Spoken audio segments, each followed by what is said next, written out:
Kidnap case ವಿಚಾರಕ್ಕೆ ಸಂಬಂಧಪಟ್ಟ ಹಾಗೆ ಭವಾನಿ ರೇವಣ್ಣ ಅವರಿಗೂ ಕೂಡ ಅರೆಸ್ಟ್ ಆಗುವಂಥ ಸಾಧ್ಯತೆಗಳು ಇಲ್ಲದಿಲ್ಲ.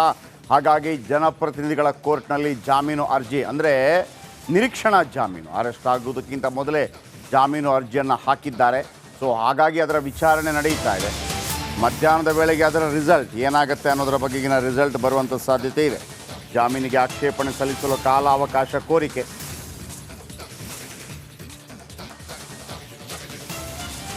ಪಬ್ಲಿಕ್ ಪ್ರಾಸಿಕ್ಯೂಟರ್ ಜಗದೀಶ್ ಅವರಿಂದ ಕಾಲಾವಕಾಶ ಕೋರಿಕೆ. ಮಧ್ಯಾಹ್ನ 2:45ಕ್ಕೆ ವಿಚಾರಣೆ ಮುಂದೂಡಿದ ಜಡ್ಜ್. ಒಂದು ವೇಳೆ ಭವಾನಿ ರೇವಣ್ಣ ಅವರಿಗೆ ಜಾಮೀನು ಸಿಗದೇ ಇದ್ದರೆ ಅರೆಸ್ಟ್ ಆಗ್ತಾರೆ. ಬಹಳ ಕುತೂಹಲ ಮೂಡಿಸಿದೆ ಭವಾನಿ ರೇವಣ್ಣ ನಿರೀಕ್ಷಣಾ ಜಾಮೀನು ಅರ್ಜಿ ವಿಚಾರಣೆ.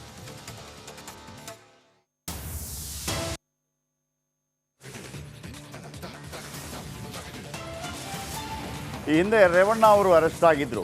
ಅಂದರೆ ಒಂದು ಹೆಣ್ಣು ಮಗಳನ್ನು ಕಿಡ್ನ್ಯಾಪ್ ಮಾಡಿ ಬೇರೆ ಕಡೆ ಇಟ್ಟಿದ್ರು KR ನಗರದಲ್ಲಿ.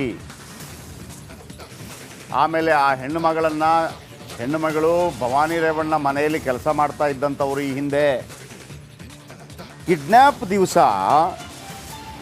ಆ ಹೆಣ್ಣು ಮಗಳು ಹೆಂಗೆ ಬಂದ್ಲು ಮನೆಗೆ? ಕಿಡ್ನ್ಯಾಪ್ ಆಗೋದಕ್ಕಿಂತ ಮೊದಲು ಕಿಡ್ನ್ಯಾಪ್ ಆಗೋದಕ್ಕೆ ಯಾಕೆ ಹೆಂಗೆ ಸಿಕ್ಕಳು ಅಂತಂದರೆ, ಭವಾನಿ ರೇವಣ್ಣ ಮನೆಗೆ ಬಾ ಅಂತ ಕರೆದಿದ್ರು. ಅಲ್ಲಿಂದ ಭವಾನಿ ಸಂಬಂಧಿ ಸತೀಶ್ ಬಾಬು ಆಕೆಯನ್ನು ಕರ್ಕೊಂಡು ಹೋಗಿರ್ತಾನೆ. ಹಾಗಾಗಿ ಭವಾನಿ ರೇವಣ್ಣ ಅವರು ಕೂಡ ಡೈರೆಕ್ಟ್ಲಿ ಆರ್ ಇಂಡೈರೆಕ್ಟ್ಲಿ ಒಂದು ರೀತಿಯಲ್ಲಿ ಆರೋಪಿ ಆಗ್ತಾರೆ. ಈಗ ಅವರು ಅರೆಸ್ಟ್ ಆಗುವಂಥ ಸಾಧ್ಯತೆ ಇರುತ್ತೆ. ಆಗೇನು ಮಾಡುತ್ತೆ ಕೋರ್ಟ್? ನಿರೀಕ್ಷಣಾ ಜಾಮೀನು ಅಂತ ಒಂದಿರುತ್ತೆ. ಅಂದರೆ ಅರೆಸ್ಟ್ ಆಗೋದಕ್ಕಿಂತ ಮೊದಲೇ ಮಹಾಸ್ವಾಮಿಗಳೇ, ನನ್ನ ತಪ್ಪೇನಿಲ್ಲ, ನನಗೆ ಜಾಮೀನು ಕೊಟ್ಬಿಡಿ, ನನ್ನನ್ನು ಅರೆಸ್ಟ್ ಮಾಡ್ಲಿಕ್ಕೆ ಬಿಡಬೇಡಿ ಅಂತ ಬೇಡ್ಕೊ. ನಡಿ ಈಗ ಶುರು ಮಾಡೋಣ. ಕೇಸರಿಯಿಂದ ಮನೋಲ್ಲಾಸ ಮನಸ್ಸು ಮತ್ತೇರಿ ಕುಣಿದಾಡಿದೆ ನೋಡು, ಮನಸ್ಸು ಮತ್ತೇರಿ ಕುಣಿದಾಡಿದೆ ನೋಡು. ಕ್ಷಣ ಕ್ಷಣವೂ ಆಚರಿಸಿ ಕೇಸರಿ ಹಬ್ಬ. ವಿಮಲ್ ಬಾಯಲ್ಲಿ ಹೇಳಿ ಕೇಸರಿ.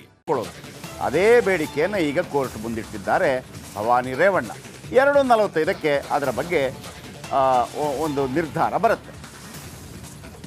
ಎಸ್ ನಾಗರಾಜ್ ನಮ್ಮೊಂದಿಗೆ ಫೋನದಲ್ಲಿದ್ದಾರೆ. ಎಸ್ ನಾಗರಾಜ್, ಈಗ ಈ ಹಿಂದೆ ರೇವಣ್ಣ ಅರೆಸ್ಟ್ ಆಗಿದ್ದು ಕೂಡ ಇದೇ ಕೇಸಲ್ಲಿ ಅಲ್ವಾ?